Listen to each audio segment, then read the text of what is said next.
गांव के एक कोने में बसा हुआ रामपुर अपने सादगी भरे जीवन के लिए जाना जाता था। ये गांव आधुनिकता से कोसों दूर था, लेकिन अपनी परंपराओं और रीति रिवाजों में समृद्ध था। यहाँ रहने वाले लोग अपनी संस्कृति और खानपान के लिए मशहूर थे। इसी गांव के एक बड़े से घर में रहते थे रामलाल और उनकी पत्नी कमला देवी। कमला देवी पूरे गांव में अपनी खास चटनी के लिए प्रसिद्ध थीं। उनकी चटनी का स्वाद इतना अनोखा था कि जो एक बार इसे चख ले, वह इसे बार बार खाने की ख्वाहिश रखता। ये सिर्फ एक चटनी नहीं थी, बल्कि एक परंपरा थी जिसे कमला देवी बड़े ही प्यार और निष्ठा से निभाती थी। गांव के हर त्योहार, शादी ब्याह और बड़े आयोजन में उनकी चटनी का विशेष महत्व होता था। लेकिन कमला देवी के इस हुनर का एक रहस्य था, वे कभी किसी को अपनी चटनी की रेसिपी नहीं बताती थीं। यह उनके लिए एक राज की तरह था जिसे वे सिर्फ अपने तक सीमित रखना चाहती थीं। रामलाल और कमला देवी का बेटा राजेश शहर में नौकरी करता था। वह पढ़ा लिखा और बेहद समझदार युवक था। जब उसकी शादी सरिता से हुई तो पूरे घर में खुशी का माहौल था। सरिता पढ़ी लिखी, संस्कारी और खुले विचारों वाली लड़की थी। वह जानती थी कि गांव का जीवन शहर से अलग होगा, लेकिन उसने खुद को इस नए माहौल में ढालने की ठान ली थी। शादी के बाद सरिता ने अपनी सास के साथ समय बिताना शुरू किया। वह चाहती थी कि वह न सिर्फ अपनी सास को खुश रखे, बल्कि उनके कामों में भी मदद करे। एक दिन जब कमला देवी किचन में चटनी बना रही थी, तो सरिता ने उत्साह से कहा, मां जी, मैंने सुना है कि आपकी चटनी पूरे गांव में मशहूर है। क्या आप मुझे इसे बनाना सिखाएंगी? कमला देवी ने मुस्कुराते हुए कहा, बहू, ये चटनी बनाना इतना आसान नहीं है। इसमें सालों का अनुभव और खास तरीके की समझ चाहिए। ये हर किसी के बस की बात नहीं। सरिता ने सोचा कि शायद सासू माँ को भरोसा नहीं है कि वह ये काम अच्छे से कर पाएगी। उसने ठान लिया कि वह अपनी सास को यह विश्वास दिलाकर रहेगी कि वह भी उनकी तरह चटनी बना सकती है। त्योहार का समय नजदीक आ गया। पूरे गांव में हलचल मची हुई थी। इस बार भी रामलाल के घर से चटनी बनाने का जिम्मा कमला देवी पर था। गांव के प्रधान ने खास तौर पर आदेश दिया था कि उनकी चटनी हर आयोजन में होनी चाहिए।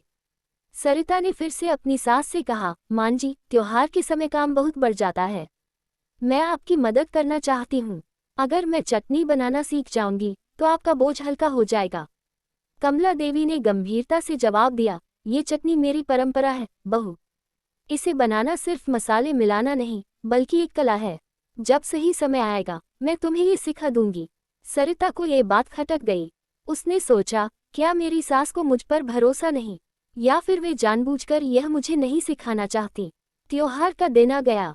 गांव के सभी लोग रामलाल के घर से चटनी लेने आए। हर किसी को कमला देवी की चटनी का इंतजार था। एक महिला ने मजाक में कहा, कमला भाभी, आपकी चटनी का कोई मुकाबला नहीं, लेकिन ऐसा लगता है कि आप इसे किसी को सिखाना नहीं चाहती। कमला देवी ने मुस्कुराते हुए कहा, यह चटनी मेरे अनुभव का नतीजा है। इसे बनाने के लिए सिर्फ मसाले नहीं, बल्कि दिल और दिमाग दोनों चाहिए। सरिता ने यह सुना और वह सोचने लगी, अगर मैं यह चटनी बनाना सीख जाऊं तो मां जी को कितना गर्व होगा। लेकिन वे मुझे इसे सिखाने के लिए तैयार क्यों नहीं?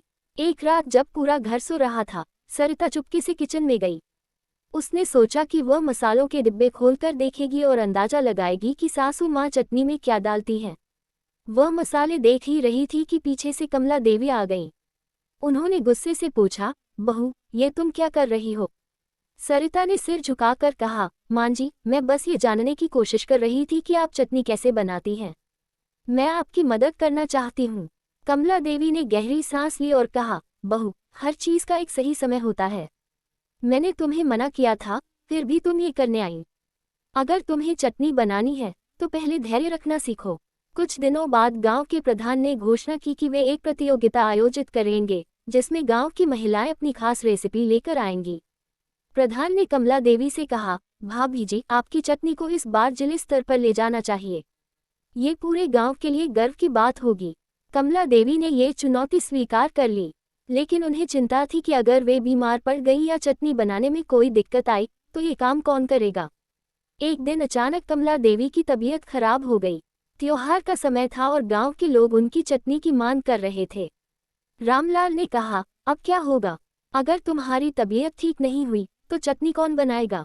कमला देवी ने सरिता को बुलाया और कहा, बहू, अब समय आ गया है कि मैं तुम्हें ये सिखा दूं। मैं समझ गई हूँ कि परंपरा को अगली पीढ़ी तक पहुँचाना जरूरी है। सरिता ने खुशी खुशी यह जिम्मेदारी संभाल ली। उसने अपनी सास की देखरेख में चटनी बनानी शुरू की। सरिता की बनाई हुई चटनी गांव के लोगों को बहुत पसंद आई। कमला देवी को गर्व महसूस हुआ कि उनकी बहू ने ये काम इतनी ईमानदारी और मेहनत से किया। अगर वीडियो अच्छी लगी हो तो वीडियो को लाइक करें, शेयर करें और सब्सक्राइब करें।